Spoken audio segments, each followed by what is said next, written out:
हुआ तो फिर शादी हो गई। फिर भगवान अर्जुन को उस मनोदशा से बाहर निकालने के लिए, जो उसके अंदर हीनता बोध आ गया था, उसको खत्म करने के लिए उसको मोटिवेट करते हैं। तो सबसे पहले उन्होंने सांख्य योग का दर्शन दिया। सांख्य उसको नहीं जचा। अर्जुन की ये विशेषता रही, ये हर शिष्य में होना चाहिए विशेषता, कि वो संतुष्ट ना हो गुरु की बात से। अगर वह संतुष्ट हो गया तो विकास रुक जाएगा, वो अगर असंतुष्ट हुआ तो फिर वो आगे बढ़ेगा। तो जैसे ही संतुष्ट पर भगवान ने कर्मयोग का उपदेश दिया, कर्मयोग के बाद संन्यास कर्मयोग का उपदेश दिया। और इन सबसे होते हुए जब विराट स्वरूप का उन्होंने अपना विभूति योग भी बताया, लेकिन अर्जुन फिर भी असंतुष्ट। तो इस 15वें अध्याय में भगवान ने एकेश्वर बात का उपदेश किया कि समस्त सृष्टि मात्र जो भी है वह एक ही तत्व से निर्मित है, वह तत्व नश्वर है। ऐसे एकेश्वरवाद का उपदेश दिया, इसको पुरुषोत्तम योग कहते हैं। विज्ञान और पुरुषोत्तम योग लगभग समानांतर चल रहे हैं। विज्ञान कहता है कि प्रत्येक पदार्थ तत्वों से बना है। तत्व अणुओं से बने हैं, अणु परमाणुओं से बने हैं, परमाणु इलेक्ट्रॉन प्रोटॉन न्यूट्रॉन से बने हैं। और अभी 20वीं शताब्दी में आके ये सिद्ध हुआ कि इलेक्ट्रॉन प्रोटॉन न्यूट्रॉन भी अंतिम क्षण नहीं है।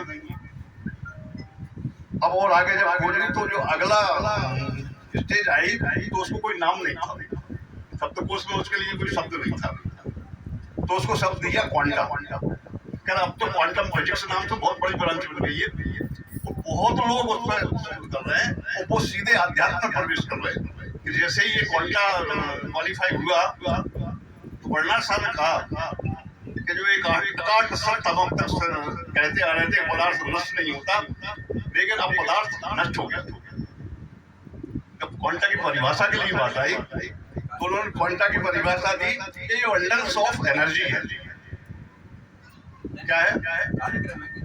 बंडल्स ऑफ एनर्जी है, इसको क्वांटा कहते हैं। तो अंतिम सत्य क्या हुआ? एनर्जी। हम शक्ति के रूप में अभी आराधना कर चुके हैं नवरात्रि में, उसको शक्ति ही अंतिम है। तो शक्ति के रूप में हम परमात्मा की आराधना अभी नवरात्रि में करते हैं, हमेशा करते हैं। हमारे मनीषियों ने कहा कि पिता के रूप में आराधना करने से थोड़ा पिता कभी सख्त हो जाता है, और यदि हम परमात्मा को माँ के रूप में आराधना करें तो माँ क्षमा कर देती है।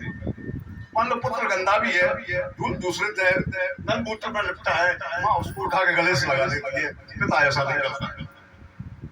तो ये अवधारणा एक आई कि हम परमात्मा की माँ के रूप में आराधना करेंगे। अच्छा, माँ की एक और विशेषता होती है कि एक लड़का एसपी है, एक लड़का चोर है, तो एसपी का पैसा उठा के चोर को दे देंगे, जो दे देंगे करके ये तो कहीं से व्यवस्था कर ही लेगा, ये काम करेगा। इसलिए हम परमात्मा की माँ के रूप में आराधना कर रहे हैं और भगवती सबका कल्याण करती है, आनंद। अब लेकिन हमारे मनुष्य जब और आगे बढ़ेगा तो वो कहते हैं अंतिम शक्ति शक्तिमान के बिना नहीं हो सकती, शक्ति का पृथक अस्तित्व नहीं हो सकता।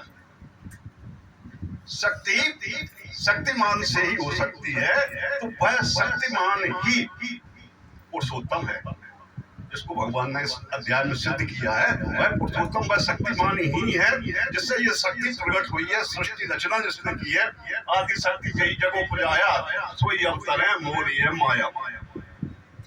तुलसीदास जी ने उनको माया के रूप में प्रतिबंधित किया है कि ये मेरी माया है। जानकी रूप में यहाँ करेला में विराजमान है, उनको उस रूप में आराधना किया करें आप, भगवती तुरंत फल देती है।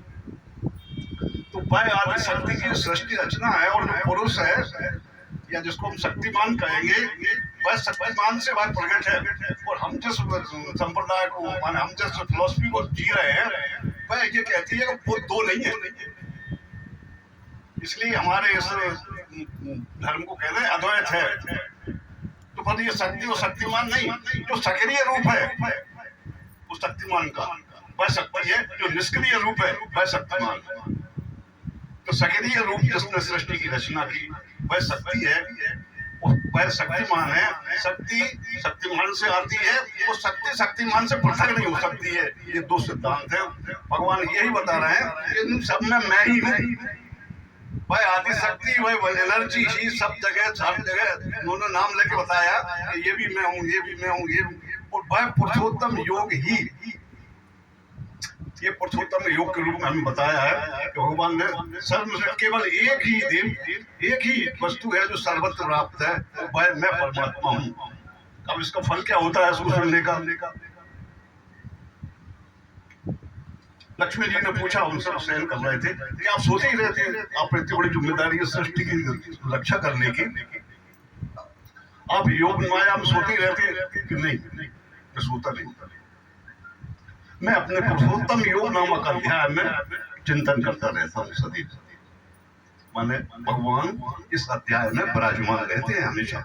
इसलिए हमको जब भी गीता में कुछ अलग से पढ़ना हो, केवल 15वें अध्याय का पाठ कर देना चाहिए। ये भगवान का पुरुषोत्तम योग। फिर इसका फल क्या होता है? एक दिन भगवान गरुड़ पर बैठे हुए निकल रहे थे, एक मंदिर में कथा चल रही थी गीता जी का स्वाध्याय, तो वहाँ पुरुषोत्तम योग का पाठ हो रहा था। तो भगवान ने गरुड़ जी से कहा, गरुड़ जी आप थोड़ा सा यहाँ नदी किनारे बैठिए, मैं इसमें आता हूँ सुन के। तो भगवान चले गए, गरुड़ जी को वहीं छोड़ गए। तो पानी में गरुड़ जी को अपना बुद्ध दिखा, भुजन कोई सर्प घूम रहा था, तो उन्होंने उसको पकड़ के वो मंदिर के पास ला के उसको जैसे खाना शुरू किया तो श्लोक का उसके कान में पड़ गया, तो वो तुरंत विष्णु रूप में प्रकट हो गया। गरुड़ जी आप पहले मुझको बैकुंठ छोड़े आइए और फिर आप इनको ले जाते। पुरुषोत्तम योग का एक शब्द भी अगर हमारे कान में पड़ जाता है तो हम विष्णु स्वरूप का अनुभव करेंगे, ऐसा मेरी समझ से। जय राम, जय राम।